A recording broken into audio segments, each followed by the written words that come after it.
Let's get back to Morning Rush's Jay Struberg in New York and Lower Manhattan. Good morning, Jay.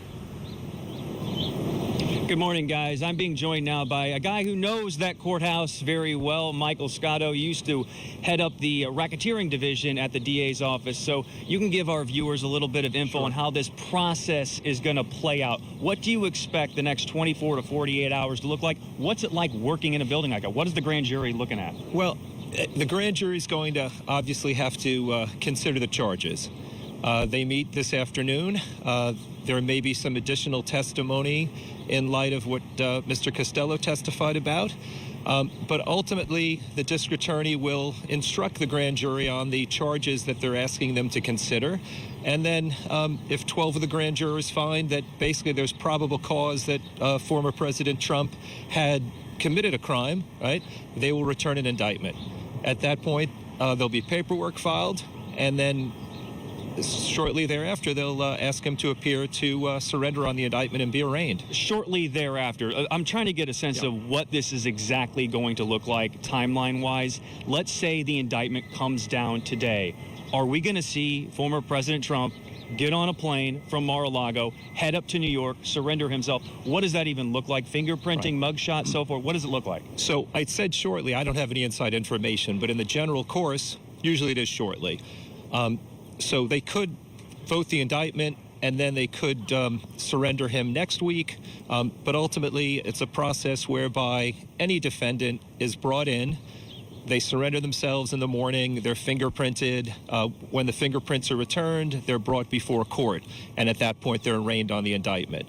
And it's simply a reading of the charges, an entry of a plea. Again, in this case, in all cases, it would be a not guilty plea at that point. And then the judge would set a schedule for motions. And as far as Trump himself, if this were to happen, is there any chance that he'd be held on bail, behind bars? How is that going to look? Anyone who is charged with if it's a Class E felony, which is the charge that potentially is the highest charge, at least from what we've seen in the media, falsification of business records, there's no mandatory jail. There's no requirement under New York anymore that bail be set. So he would be given a date to return. He'd be released on his own recognizance, just like anyone else. So talk about that. You mentioned a felony because at issue here is whether this crime, this alleged crime, is either a misdemeanor or a felony. Right. Talk about the difference in this case. So in New York State, it's a Class A misdemeanor to falsify business records, to make a false entry. In order to have it raised to a felony, you have to falsify the records with the intent, right? It has to be the intent to either commit another crime or aid or conceal the commission of another crime. So it's not enough simply to make a false entry in the business records. You have to intend to commit another crime or aid or conceal the commission. And in this case, the speculation that it was a tax fraud, that there was a federal elections fraud, we're not sure what the actual theory of the case would be, but it would have to be another crime that Mr. Trump had intended to have committed or concealed or aided. And when you say falsifying business records, this is all in relation to how that payment that was made from Michael Cohen, Trump's lawyer, to Stormy Daniels to stay quiet about an alleged affair she says she has with Trump. Trump denies the affair. That's what that's all in connection with. That's our understanding, and it would be that the legal fees were booked as legal fees in a Trump organization account, and they weren't. It was to reimburse Mr. Cohen. And again, that's what we're speculating the theory is based on media reports. But what do you think about the strength of the prosecutor's case here? Well, it's hard to say anybody to comment on the strength of the case. I mean, the grand jury is a secret proceeding. In this case, it's different because many witnesses testify and then they come out and they tell you what they testified about. So it would be, I say, imprudent for me to comment on the strength of the case. But what I would say is, I think the one thing in my mind is, what evidence do they have that former President Trump actually knew that these false entries were being made, and what evidence do they have that he intended to somehow aid in this commission of a crime to conceal another crime?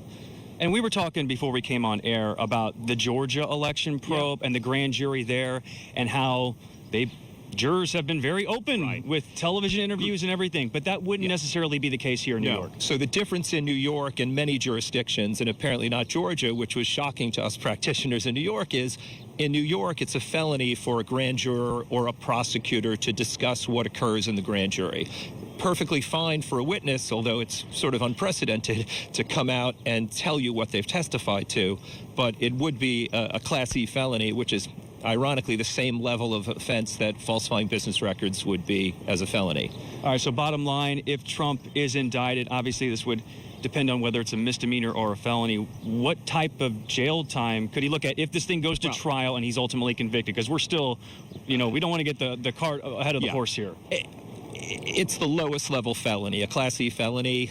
There's no mandatory jail involved. It's a maximum of 1 1/3 to 4 years in jail. In my 33 years as a practitioner, 23 years as a prosecutor, I don't know that anybody has ever gone to jail for a false records case of this nature. And obviously, as a misdemeanor, there is also no mandatory jail sentence.